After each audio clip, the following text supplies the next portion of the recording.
Welcome, everyone, to the C-Suite Sales and Marketing Perspectives podcast. I'm Steve McDonald, your host, and today we've got a very special guest, Katie Strout.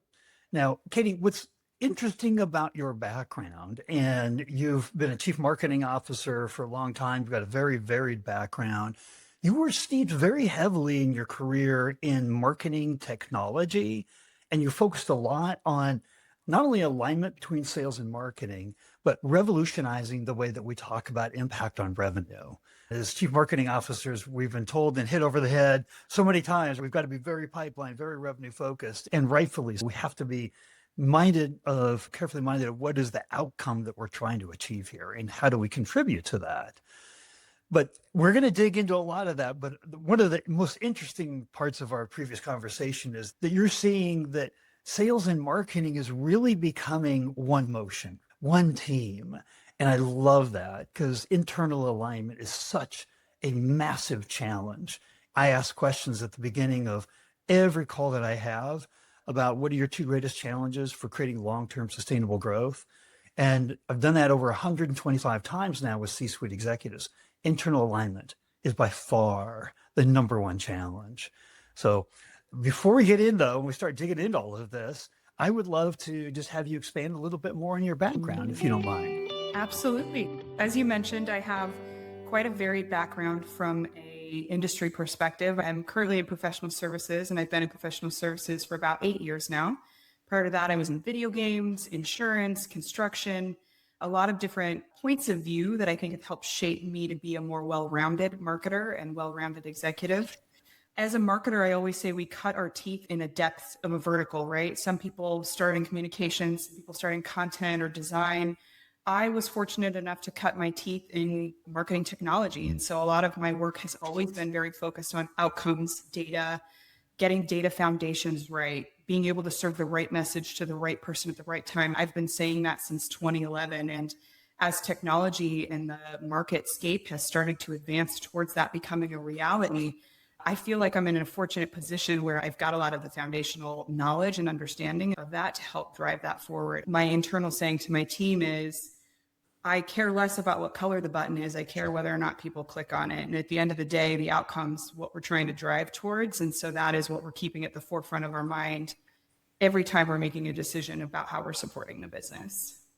I'd love to dig right into what you're saying there. Very outcome focused. So very outcome focused, what that means is by default, every single one of our individual go-to-market teams, sales, marketing, product, customer success, RevOps, we've all got to be on the same game plan. We all have to be aligned. I was saying before, it's such a difficult thing to do. How do we tackle that? Before we talk about how we're really one department, how do we talk about how do we come together and how do we align? And maybe even start out with, why is it so hard? This shouldn't be, we're all one company. Nobody's telling us this is how you have to align. We write the rules ourselves internally. Why is it so hard? And then what have you learned how to do with it? I think it's hard because it's interpretations of the same problem through different lenses. A lot of people have their lived experience in their vertical and they're interpreting the same problem in a slightly different way. And I think as executives, it's really important that as cross-functional executive teams, we have alignment about those outcomes from the top down. Because I think in some organizations, they're expecting the individual teams to define the outcome. And that's where you have people chasing different metrics that are all ultimately chasing the same goal. If the executive team can come together and say, our expectation is that every team is focused on driving XYZ from the top down, it's much easier for teams to align on tactics, plans, and strategies that get us towards that goal. I'm a little bit less worried about setting strategic goals and more about setting strategic outcomes from the very beginning. Our executive team has done a really good job of framing up our growth plan around the outcome that we're trying to get us to, then more so setting yearly or annual goals that we want people to try and hit. Those outcomes are a much more tangible thing for people to try and achieve, right? And it's interesting because those outcomes, we're all supposed to be outcome focused. Outcomes can't be grow revenue. Outcomes can't be this generic, we want revenue, sustainable revenue growth. We talk a lot about NRR and things like that. How do you define outcomes? You kind of have to peel the onion back at every point and say, We have to be detailed. We've got to define exactly what we're doing, and then we'll define how we get there. But how do you as a C-suite team come together and define that in a tangible way that the teams can understand? I think it starts with having a really in-depth understanding and shared understanding of your customer and the problems that they are looking to solve and what you are there to help solve for them. At the end of the day, your customer doesn't care how their problem gets solved. They just want it solved. And so if you're framing those outcomes around the solving of your customers' problems, it's going to be much easier for everybody to get on board with the same growth direction. If an executive team just says grow revenue by 20% next year, everybody's going to have their own flavor of what that means and what that looks like. And you're going to have a lot of teams competing tactically and strategically against each other to grow revenue. If instead you say, our goal is to help solve this outcome more, we're moving in this direction. This is the path that we're seeing a lot of traction in the market. This is what we're hearing in client conversations. This is what the market is saying and doing. And you have everybody centered around a certain specific objective, defining it as it relates to your customer and as it relates to the solutions that you offer. It's going to be a lot easier for people to say, okay, I can focus on that and not just broad-based 20% revenue growth across the board where people go crazy coming up with all kinds of different ideas all over the place. It becomes a little bit of not collaborative. I love that you answered the question with you define outcomes based on problems and challenges of your customers. Yeah. And so I had this woman, she's a 3-time B2B CMO. She's now a partner at a B2B go-to-market agency, has worked with hundreds of mid-market B2B companies. And she said, the biggest change agent inside of a company is the voice of the customer. Mm-hmm. We can all have our own independent opinions and ideas and ways to grow revenue 20%, but there's one customer truth. Absolutely. And so that begets another question for you, which is, how do you get at one customer truth? For sure. I think that you have to be really crisp and clear on who your buyer is. And I think in this market in particular, and especially as AI makes content production and execution much more accessible and scalable, you have to be extremely crisp on who you are talking to. You're not going to have one customer truth if you're trying to talk to 10 different people. Who is your actual ideal customer profile and how are you boiling that down? I think it's a combination of multiple factors you're bringing together into aligning what's the most important thing to solve for them. You have to bring in actual recorded conversations with clients, whether that's through sales calls or meeting notes or whatever that might be. I still feel like quantitative surveys are underrated. Get a broad-based view into what that audience is thinking and feeling and believing. And then I think the third one is market trends. How are people talking about it to their teams on their stages, at their conferences, in their media notes? Combining those three things together, I think, gives you a pretty crystal view, but it's not going to work if you're trying to be that for everybody. You have to, in this market in particular, be extremely crisp about who you're talking to. The noise is just going to get louder if we're not very clear and pointed on where we're trying to go. So I wanted to run something by you. So we're in the middle of a series right now on the revenue logic of customer obsession. Yeah. Okay. One of the CROs said, Steve, we're not in enough of the right rooms at the right time with the right people asking the right questions. This is the CRO saying this, right? And I said, what about all your sales conversations? And it was a little bit of a loaded question because we had talked about this before in the prep call. He had said earlier, he said, today in the sales conversations, the buyer is waiting longer and longer to want to talk to us. And it's after they've established their short list, they're in a validation mode.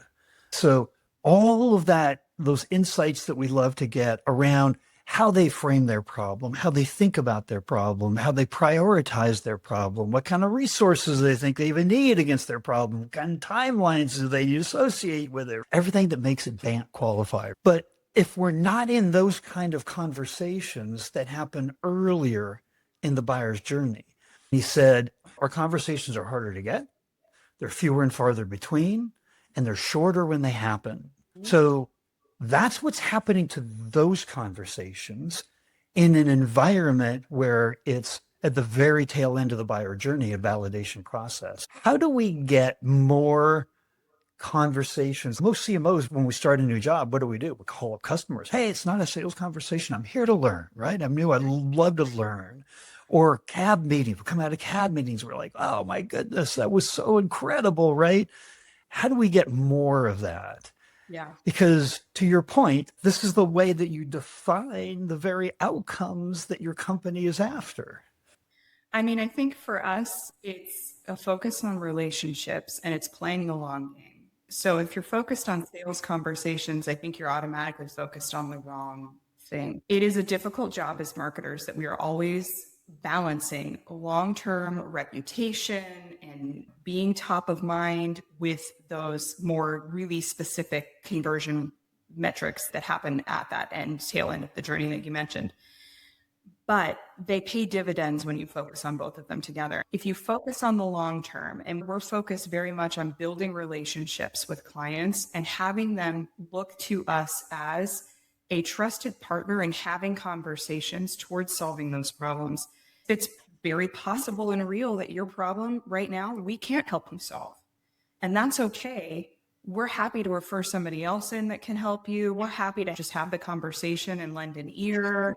Because then eventually, when you do have that problem, that relationship already exists and we've already given before we've gotten. I always say, at least in professional services, you can't manufacture a need, right? In B2C, it's a little bit easier. You can play with ethos and you can manufacture a need for shoes. You can't manufacture a need for transaction services or finance transfer pricing, but you do have those relationships in your back pocket. So you are there when they are ready or when they're talking to their colleague who is ready. And that's really going to be the name of the game. Again, especially as the noise becomes louder and AI compresses the ability to create content into something that anybody can do, those relationships are going to be what takes you to the bank because you aren't going to be able to manufacture that with machines.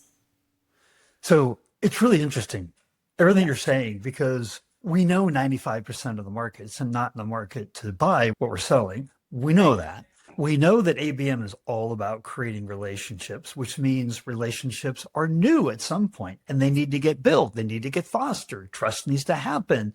Yet when you go into board meetings, nobody's saying, Katie, how's the long game going? Right? No, everybody's like, what's this quarter's quota look like? What's next quarter look like? Right. So most compensation packages for sales teams are based on those short-term attainment. So we know one thing, we reward another. There is no reward system internally for playing the long game. And other CMOs say it this way, which I think is exactly what you said in one line. Today's brand is tomorrow's demand.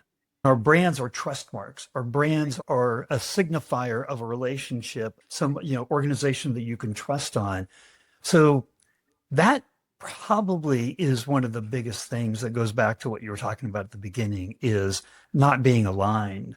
But now I'm going to ask, in that environment, you talked about how you really truly think that sales and marketing is one motion, that is one team. Explain your thinking there because I liked a lot of your thinking and I think it breaks down external barriers in what you're talking about.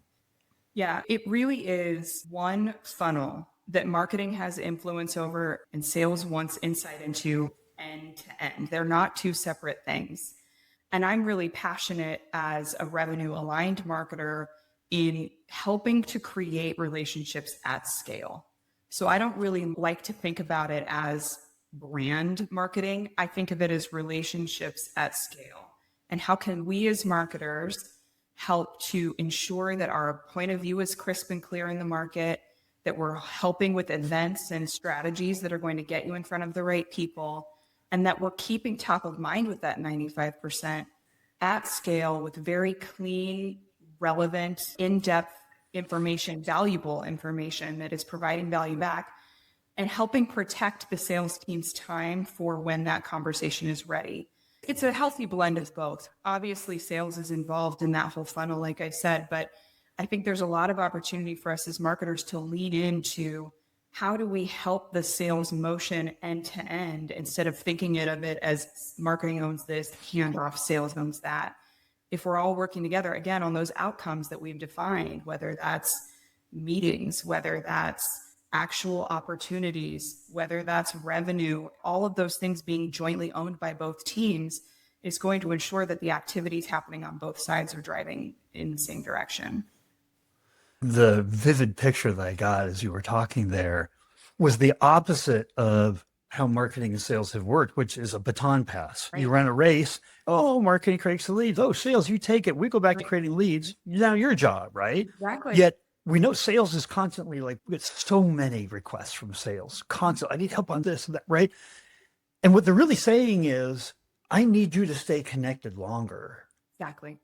I need Exactly. you to be involved. I need you to help me nurture. I need to help in a number of different ways. We need to lean into that, and we need to run a three-legged race, not a baton pass, right? It's funny you mentioned that because at our last sales meeting, I used a YouTube short clip of a failed baton handoff pass between two people on a Olympic race to illustrate what we don't want to become. I think you're absolutely right with that analogy.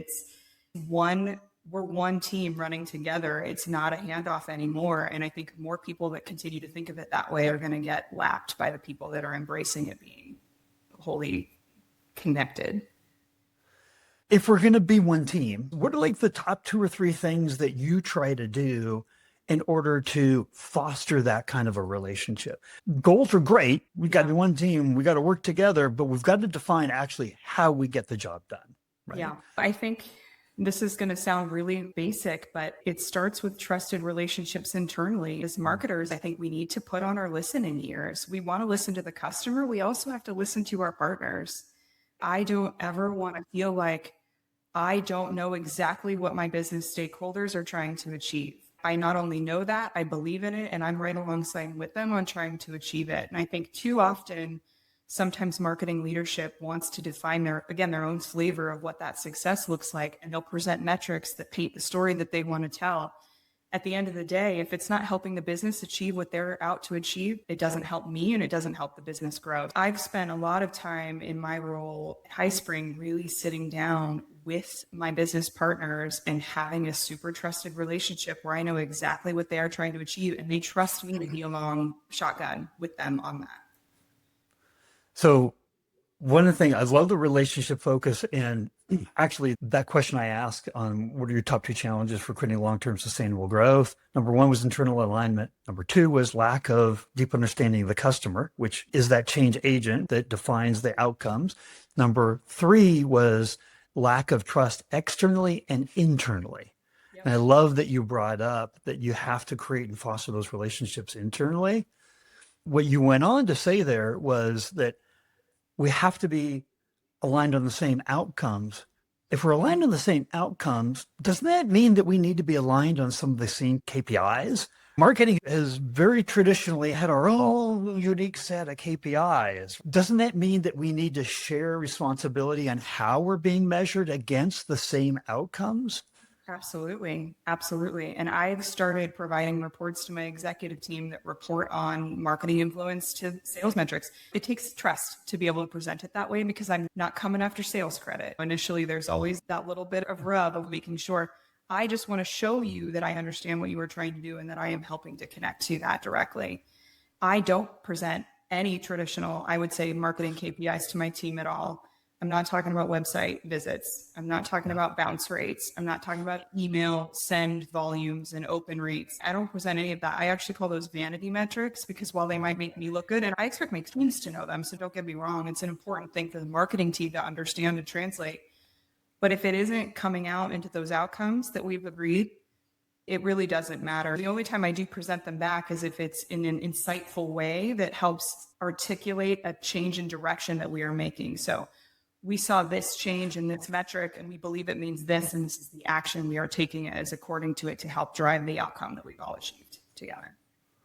So is there a story that you could tell without naming any names that just brings to life this shared responsibility, shared outcomes, shared ownership of the buying journey? Because you're right, we slice up the buyer journey. The buyer is the same buyer, right? The buyer committee and all that, but they don't look at it as handoffs and stages, and right, we manufacture that. Is there a story of how it's worked well that you could share with us? Sure. When I took on this role that I am in today, there was a lot of skepticism about marketing's ability to contribute to revenue at all from a certain part of our business. They very much were very open in telling me, you can help me make decks look pretty. I appreciate your social media posts, but beyond that, I don't really need you. I'm paraphrasing. Obviously, they were very polite and professional in the way that they said it. And I said, great, love to prove you wrong. Let me hear what you're trying to achieve. Let me hear what you're trying to get to, and let me show you what we can do. It just took us really closely together, aligning. It started with, here's where we think we're influencing the pipeline. And they were like, we think you're wrong because this person was already in this stage of consideration and blah, blah, blah. But through those conversations, we've gotten to a point where we've said, you can't say we're hurting. We're going after the same things you're going after, and you're starting to see traction. And we're not trying to argue for credit, but we're trying to show you that we're sitting alongside you. The buyer journey is very nonlinear, and it takes, depending on the research that you look at, anywhere from 7 to 27 times for somebody to hear a brand and make a connection before they are actually considering doing business with you. And all we're trying to show you is that we're sitting next to you, and we are proving to you that we are going after the same things you're going after, and it's in lockstep with you.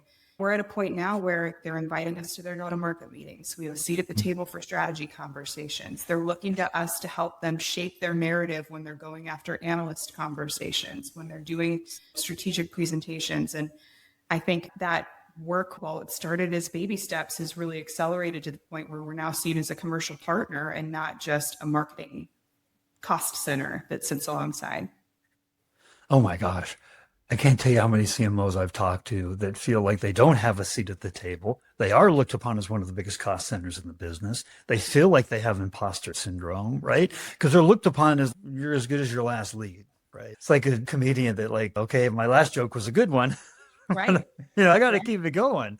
One of the things that's interesting as I weave everything that you've been saying here together is that the voice of the customer, when they're inviting you into the meetings and helping you with asking you for your help and messaging and things like that, what they're asking for a lot is an interpretation of how to message to the customer, how to motivate the customer. And that's where the CEOs, CROs, and CMOs that I talk to that really have a focus like you on customer obsession, that's the one voice that matters. In B2B, we don't have anybody that's in charge of the voice of the customer. Exactly. Right? B2C companies have chief customer officers, chief experience officers. Like the Gartners, the Forresters of the world have been telling us as CMOs for years, you got to play the role of the chief customer officer. Exactly. So I heard between the lines that you started representing the voice of the customer, the chief customer officer, and helping them put it into everything they do. Is that a good interpretation of what you said? It is. My personal philosophy in life is be the change you want to see in the world. So you see a gap, you know it's important, you understand its strategic importance, and I believe in leaning into that. That's what I've really done. I like to call myself a chief growth officer more than a chief marketing officer, because that customer obsession, that market lens, that driving towards helping the business grow holistically is marketing for sure. But I think marketing's starting to outgrow the title of marketing in a lot of companies. Oh, interesting. So everything makes perfect sense. You talked about how at the very beginning, you're a very revenue focused marketer, have been trained that way. When I say things like the revenue logic of customer obsession, the reason why we're even in a series like that is because it's really hard to prove. How do you prove to the rest of the executives on the C-suite? How do you prove to the board? How do you prove that there is revenue logic and being so focused, obsessed about the customer? And there's lots of outside evidence. Forrester did a big customer obsession study, found that only 5% of B2B companies are actually customer obsessed. Yeah. But when you are, revenue grows faster, profit grows faster, you retain clients. It's significant levels, like 50% levels. So there's very much a direct logic of that, but we don't get credit for it. How do you connect the revenue logic of what you do? It's definitely tough. And if you're expecting it to look like cost per acquisition numbers and tying directly to some sort of an attribution measurement, you're probably never going to get there. I think it comes back to that alignment on objectives, measuring towards those objectives, and showing how your metrics align to those objectives. If you're trying to take credit in the truest sense of the word and having attribution directly attributed to your channels, it's going to be a difficult story to tell. But in concert, everything together, pointing towards that direction and those outcomes that you've all aligned to, showing how what you're doing is actually making traction in those areas. What helps in a sales-led organization like I am in, having the people in the room hear it validated in the conversations that they're having with their customers directly. One is the numbers can definitely show it correlationally for sure. And then the other is they get it validated for them in conversations. And those two things together are really powerful because it's the direct customer validation as well as the numbers. I've never had anybody say that before. It makes so much sense that if the rest of the executives and their conversations they're having with prospects and customers, if they hear it coming back to them, played back to them, how they frame the challenges are well accepted, then there's just an overall greater sense and hey, we're really getting it here, right? Exactly. We're on the right track. Exactly. Really smart. Using customer validation to validate our customer obsession. Think about it. I love it. I love that. So here's the thing. We've talked about so much here. Yes. And I wanted to give you an opportunity that if there was one thing that you wanted the other C-suite executives that are going to be consuming this podcast to take away from our conversation today, the one most important thing, what would you want them to take away? I think the one thing I would want people to take away from this conversation is that growth and revenue belongs to the whole organization. It's not the responsibility of any one function. It's not the responsibility of sales. It's not the responsibility of product. It happens when marketing, sales, technology, delivery, leadership, customer success, all of those things come together around customers' problems to solve and deliver business outcomes. It really has to be everybody taking ownership together. I love that. I have to tell you, the mission of this podcast is to bring C-suite executives from all over the world together that have been solving for decades challenges and problems, and how are we navigating AI and new technologies, and how are we ripping up and rewriting our playbooks. If we can all share our ideas together, then I call it the rising tide that lifts all boats. Yeah. And you were an amazing part of that rising tide today. Yeah. So I just wanted to say thank you for coming on the podcast. Well, thank you so much for having me. This has been a great conversation. I always love chatting with other people who are passionate about this in the way that I am. So thank you so much.